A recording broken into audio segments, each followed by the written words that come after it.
मोरो मां रिपोर्ट कर रहियो आहे रिज़वान अली जुमाणी।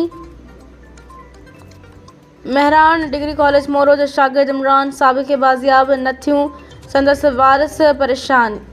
नौजवान जी बाज़ियाब लाइ शागिर्दनि वारिसनि सियासी समाजी धुरियुनि जो मोरो प्रेस क्लब अॻियां ॿिए ॾींहुं बि एहतजाजी मुज़ाहिरो कयो वियो।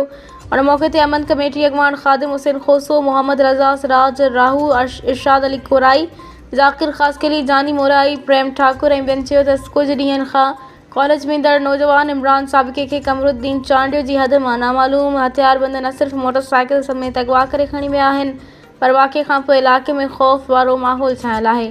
अॻवाननि वधीक चयो त वाक़िए खे कुझु ॾींहं गुज़रण बावजूदि बाज़ियाब नाहे करायो वियो। नौजवाननि जे अगवा जी FIR बि नामालूम माण्हुनि ख़िलाफ़ दाख़िल कराई वई आहे, पर पुलिस तरफ़ां कंहिं बि क़िस्म जी पेश रफ़्त साम्हूं न आई आहे, जेका इंतिहाई ॻणती लाइक़ ॻाल्हि आहे। हिननि इल्ज़ाम हयो त इलाइक़े में वधंदड़ बदअमनी सबबि नौजवान गैर महफ़ूज़ थी विया आहिनि, जॾहिं त पुलिस रुॻो दिलासाउनि ताईं महदूद आहे। एहतजाज कंदड़नि चीफ जस्टिस घरू अज़ीज़, ज़ियाउल हसन नंजार, IG सिंध, DIG शहीद बेनज़ीराबाद ऐं SSP मशरफ फिरोज़ मीर रोहिल ख़ान खोसो खां मुतालबो कयो आहे त मुग़वी शागिर्द इमरान साबिक़े खे जल्द खां जल्द बाज़ियाब कराए मुग़वियुनि ख़िलाफ़ सख़्त क़ानूनी कार्रवाई कई वञे। ॿी सूरत में एहतजाज जो दाइरो वधायो वेंदो।